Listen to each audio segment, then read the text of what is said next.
Welcome welcome back to my channel Tanu. आज मैं आपको बताने वाली हूँ यूपी टेट के बारे में। यूपी टेट ये आपका है टीचिंग की वैकेंसी है जो कि आपकी है उत्तर प्रदेश में। इसका फुल फॉर्म अगर आपको नहीं पता है इसका फुल फॉर्म है Uttar Pradesh teacher eligibility test. Teacher eligibility test इसका है फुल फॉर्म। अगर आप स्टेट का हर एक स्टेट का अलग अलग टीचिंग एलिजिबिलिटी टेस्ट होता है। यूपी में अगर आप रहते हो तो उसको क्वालिफाई करना जरूरी होता है तरीके से। अगर आपको टीचर रहना है गवर्नमेंट जॉब में भी मस्ट होता है। और अदर स्टेट वाले भी यूपी टेट का एग्जाम दे सकते हैं। यहाँ पे दो पेपर होते हैं, एक होता है पेपर 1, एक होता है पेपर 2।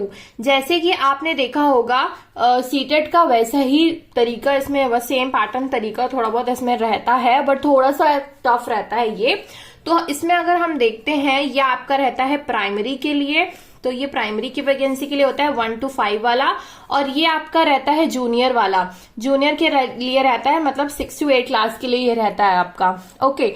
हम पहले बात करेंगे यहाँ पे पेपर 1 की। पेपर 1 आपका कैसे क्या क्या चीजें रहने वाली हैं। पेपर 1 में आपका सबसे पहले जैसे कि सीटेट में आता था यहाँ पे सीडीपी रहने वाला है।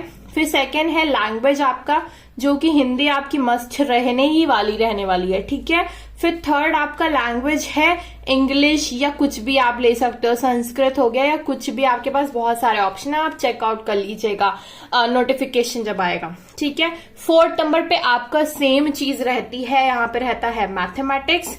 मैथमेटिक्स के साथ साथ आपका रहेगा यहाँ पे 5th नंबर पे ईवीएस, एनवायरमेंटल साइंस। ये सारे सब्जेक्ट्स आपके 30-30 रहते हैं। 30 question 30 marks, 30 question 30 marks, 30 question 30 marks. 150 question रहते हैं आपका 150 मार्क्स का। और टाइम आपके पास रहता है 2 hours and 30 minutes, मतलब कि 2.5 घंटे रहता है आपके पास टाइम। ये आपका पूरा पैटर्न हो गया है पेपर 1 का। इसका मैं अभी आपको सिलेबस भी दिखा देती हूँ और उससे पहले हम देख लेते हैं थोड़ा बहुत चेंजेस आपका होता है पेपर 2 में वो, ठीक है। तो अब हम देख लेते हैं पेपर 2 के बारे में। पेपर 2 जो आपका रहता है वो 6 to 8 लेवल का रहता है। इसमें सबसे पहले आपका सीडीपी ही आती है जो कि 30 क्वेश्चन 30 मार्क्स का होता है। इसके बाद लैंग्वेज भी सेम है। लैंग्वेज फर्स्ट में आपको हिंदी लेना रहता है और लैंग्वेज 2 में आप कुछ भी ले सकते हो, इंग्लिश ले सकते हो या संस्कृत ले सकते हो, कुछ भी ले सकते हो, ठीक है। नेक्स्ट आपका 4 जो होता है उसमें आता है आपका मैथमेटिक्स एंड साइंस। ये दोनों साथ में रहते हैं, चाहे आप इसको अलग अलग मान लो चाहे आप इसको साथ में मान लो। टोटल यहाँ पे 60 क्वेश्चन रहते हैं 60 मार्क्स के, ठीक है। जैसे आपका आता था सीटेट में पेडागोजी, इसमें प्रॉपर पेडागोजी नहीं आती है, जैसे सीडीपी में हो गई तो वो आती है, ठीक है। बट अगर सब्जेक्ट की मैं बात करूँ, सब्जेक्ट में प्रॉपर पेडागोजी नहीं आती है, उसको आपको प्रॉपरली पूरा पढ़ना ही पढ़ना पड़ेगा। जैसे आप सीटेट में पेडागोजी पढ़ के बहुत सारे नंबर आप ले आ सकते हो, यूपी टेट में ऐसा नहीं होता है, ठीक है। अगर आप मैथमेटिक्स एंड साइंस से नहीं हो तो आपका यहाँ पे हो जाता है एक छोड़ के, या तो और आप ले सकते हो सोशल साइंस होता है जिसमें सोशल साइंस में आपके 60 क्वेश्चन होते हैं, ठीक है। ये आपका पूरा प्रॉपर एग्जाम पैटर्न हो गया है। ये भी आपका रहता है 150 क्वेश्चन, 150 मार्क्स रहते हैं। इसके लिए आपको टाइम मिलता है 2 hours and 30 minutes। तब अब हम देख लेते हैं आपका सिलेबस क्या क्या रहने वाला है। यहाँ पे मैं आपको एक बुक दिखा रही हूँ जो कि बुक है आपकी ये अरिहंत की बुक है। ये यूपी टेट के लिए है बेसिकली, जिसमें कि कंप्लीट कवरेज है पूरा का पूरा। ये 1 to 5 के लिए है। इसमें सारे के सारे सब्जेक्ट्स में मेंशन है। Child development pedagogy, complete language 1 Hindi English हो गया, ठीक है। मैथमेटिक्स हो गया, एनवायरमेंटल साइंस। आप इसकी बजाय आप कुछ और भी ले सकते हो जो भी आपको समझ में आए। हिंदी इंग्लिश है इसमें, वो उसमें मेंशन है ऑलरेडी। तो हम देख लेते हैं यहाँ पे।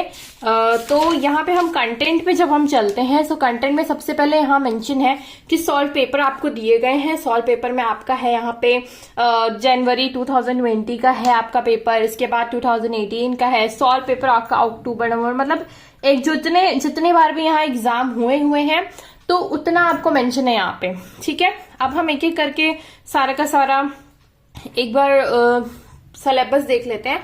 चाइल्ड डेवलपमेंट एंड पेडागोजी आपका पहला सब्जेक्ट था, इसमें है चाइल्ड डेवलपमेंट। चाइल्ड डेवलपमेंट में आपके जितने भी ये आपने सीटेट में पढ़ा हुआ है, चाइल्ड डेवलपमेंट क्या होता है, स्कोप ऑफ चाइल्ड डेवलपमेंट क्या होता है, हेरिडिटी एनवायरमेंट क्या होता है, सोशलाइजेशन क्या होता है, कोलबर्ग क्या होता है, मतलब कॉन्सेप्ट वही है, बट आपको थोड़ा सा एक्स्ट्रा लेवल भी एक तरीके से पढ़ लेना है इसका। Then concept of inclusion education, inclusive education आपने बहुत पढ़ा है, बीएड में भी पढ़ा होगा। स्पेशल नीड्स जो भी होते हैं डिसेबल्ड बच्चों की, वो सारी चीजें हो गई। And learning and pedagogy, so learning and pedagogy में यहाँ पे आप देख सकते हैं active learning, teach different subjects, methodology, ये सारी चीजें इसमें आ जाएंगी। एंड देन इसके बाद लैंग्वेज में हम चलते हैं। सो यहाँ पे unseen passage, prose and poetry दोनों की दोनों आती हैं। Then pedagogy of language development, मतलब कि यहाँ पे लैंग्वेज डेवलपमेंट की पेडागोजी पूछी जाती है, बट ये कोई मतलब कंफर्म नहीं होती कि कितनी ही आएगी आपकी, जैसे उसमें आपकी कंफर्म होती थी। अब हम नेक्स्ट पे चलते हैं जो कि आपका रहेगा हिंदी। सो यहाँ आपका हिंदी है अपठित गद्यांश, अपठित पद्यांश हो गया, फिर यहाँ पे पेडागोजी हिंदी की हो गई। सो ये आप पूरा का पूरा एक बार रीड आउट कर लीजिएगा। इसके बाद मैथमेटिक्स में देख लीजिए, मैथमेटिक्स में number and basic mathematical operation, shapes and geometry, data handling, measurement and unit, फिर पेडागोजिकल इश्यूज। तो इसमें आपकी पेडागोजी आती है, बट उतने मतलब फिक्स क्वेश्चंस नहीं रहते हैं इसमें, कुछ ऐसा नहीं है। नेक्स्ट यहाँ पे एनवायरमेंटल स्टडीज है, कंटेंट हो गया इसका, जो भी आपका उसमें भी थे 16 वाले साइट्स यहाँ पे भी हैं। एंड पेडागोजिकल इश्यूज हैं, इसमें कुछ क्वेश्चन मैंने सुना है कि जीके के भी आते हैं। अभी मैं आपको पेपर भी दिखाऊंगी, तो आप उस हिसाब से इसकी प्रिपरेशन स्टार्ट करिएगा। ओके, सो ये पेपर आप देख लीजिए, ये है पेपर आपका 2020 का है। सो यहाँ पे 8 जनवरी 2020 का है। ये बुक मैंने ली थी, लगभग 1 ईयर हो चुका है कंप्लीट, बट अभी पूरी तरीके से पढ़ा नहीं हुआ इसको, क्योंकि ये पूरी की पूरी बुक अभी प्लेन ही है, कुछ भी ऐसा स्टडी नहीं हुआ है। ठीक है, तो अभी हम देख लेते हैं कि यहाँ पे देख लीजिए आपको सारी चीजें मेंशन हो गई, क्योंकि ऑफलाइन मोड में हुआ था, ऑफलाइन मोड में होता भी है अभी तक। अभी जब न्यू चीजें आएंगी तो पता नहीं कैसे होगा, बट अभी तक यहाँ पे ऑफलाइन मोड में ही होता है। आपको जो भी है शीट्स होती है उसको फिल करना रहता है। यहाँ पे 150 ऑब्जेक्टिव क्वेश्चन रहते हैं, 2 और 30 मिनट आपके पास टाइम रहता है। सारी चीजें इंस्ट्रक्शन यहाँ मेंशन रहेंगी। हर एक क्वेश्चन में 1 मार्क्स होते हैं, निगेटिव मार्किंग नहीं होती है इसमें। 5 पार्ट होते हैं, सीडीपी हो गया पहला, फिर यहाँ लैंग्वेज 1 हिंदी है, फिर इंग्लिश है, फिर मैथमेटिक्स है यहाँ पे, फिर लास्ट में है ईवीएस, इन्वायरमेंटल साइंस। सो यहाँ पे जो आपने सीडीपी पढ़ी होगी आपने सीटेट में, वही सारी चीजें रहती हैं।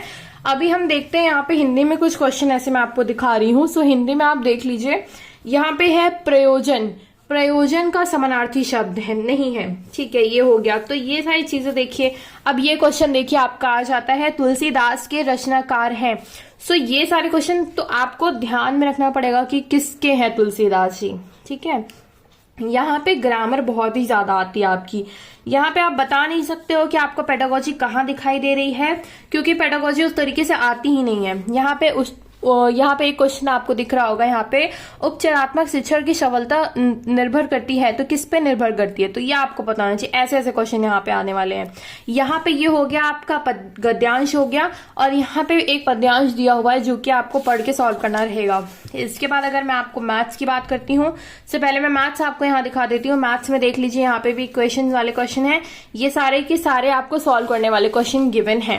नेक्स्ट अगर आप देखते हो तो पेडागोजी आपको इसमें पेपर में नहीं दिखाई देने वाली है, क्योंकि पेडागोजी नहीं आती है, बट वहां पे पेडागोजी आपको सब्जेक्ट का मेंशन है, सो उसको आपको पढ़ना पड़ेगा। अब यहाँ पे एक क्वेश्चन ये देखिए, when and where article 356 was used first. So ये जीके के क्वेश्चन एक तरीके से आ गए हैं, तो आप एनसीईआरटी अच्छे से पढ़ना है आपको, साथ साथ में थोड़ा सा जनरल नॉलेज भी पढ़ते हुए चलना है।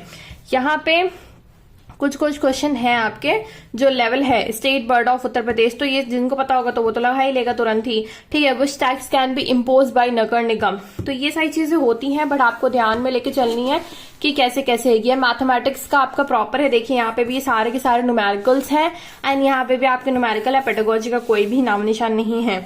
ये है टेरर ऑफ बंगाल, जिन्होंने 12th में 11th में पढ़ा भी होगा बायोलॉजी, उसमें तो प्रॉपरली एक पैरा दिया हुआ है कि टेरर ऑफ बंगाल होता है, एक कॉर्निया क्रासिपस होता है जिसे हम वाटर आइसिन कहते हैं, ठीक है। बंगाल में टेरर ऑफ बंगाल बहुत ज्यादा बढ़ गया था, इसको फिर खत्म कराया गया। नेक्स्ट यहाँ पे इंग्लिश का आप देख लीजिए, इंग्लिश में भी ऐसी कोई पेडागोजी दी नहीं हुई है, तो बहुत ही छोटी सी दी रहती है। जैसे कि यहाँ पे देखिए the method of teaching which price, तो ये सारे क्वेश्चन जो है 1-2 आपका आ जाएगा सब्जेक्ट से पेडागोजी, अदरवाइज आपकी सब्जेक्ट की पेडागोजी नहीं आने वाली है। तो आपको प्रॉपरली एकदम प्रिपरेशन करनी है, उस सब्जेक्ट को एकदम अच्छे से पढ़ना है और अच्छे से आपको उसके प्रीवियस ईयर क्वेश्चन साथ साथ में लगाने ही चलते हैं, क्योंकि प्रीवियस ईयर क्वेश्चन से आपको कॉन्सेप्ट तो क्लियर होने ही वाला है। ओके, जितने भी इसमें आपके प्रीवियस ईयर क्वेश्चन है उसकी मैं एक अलग से वीडियो डाल दूंगी। जितने भी आपने यहाँ पे देखे हैं कंटेंट में, 5 यहाँ पे हैं, 2020 का है, 18 का है, 17 2016 है, 2016 अगेन है, ये दिसंबर फरवरी में हुआ था। सो ये आपका ठीक है, ये सारी चीजें हैं। तो ये आपको मैं अभी एक नेक्स्ट वीडियो में आपको डाल दूंगी, जो भी आपका रहेगा आप उसके अकॉर्डिंग प्रीवियस या क्वेश्चन पेपर के अकॉर्डिंग देखिएगा। अदरवाइज टॉपिक वाइज हम इसको एक बार पढ़ने वाले हैं, क्योंकि अभी आपका DSSB वाला भी एग्जाम होने वाला है। तो DSSB साथ साथ में आप यूपी टेट की प्रिपरेशन भी कर सकते हो, बट DSSB एक हाई लेवल का एग्जाम होता है, उसमें काफी आपको चीजें पढ़नी पड़ेंगी। बट हाँ, जनरल नॉलेज आप साथ में लेके पढ़ सकते हैं एंड पेडागोजी आपकी सेम ही रहने वाली है, इसमें कोई भी डिफरेंस नहीं होने वाला है। ठीक है, उसमें लैंग्वेज आने वाली है, हिंदी इंग्लिश दोनों आने वाली है, सो वो भी आपको पढ़ना ही पड़ेगा। ओके, तो जीके वगैरह के लिए आपको देखना पड़ेगा, मैथ्स के लिए इसमें थोड़ा सा देख लीजिए, थोड़ा सा और भी आपको एक्स्ट्रा लेवल का देखना पड़ेगा, जूनियर लेवल तक का पढ़ लीजिए तो आप कर सकते हैं। वैसे एसएससी लेवल तक का उसमें आता है। ठीक है, रीजनिंग हो गई, तो ये सारी चीजें एसएससी लेवल तक वहां पे आती हैं। Okay, and now if like my video just give thumbs up, subscribe my channel. Bye bye.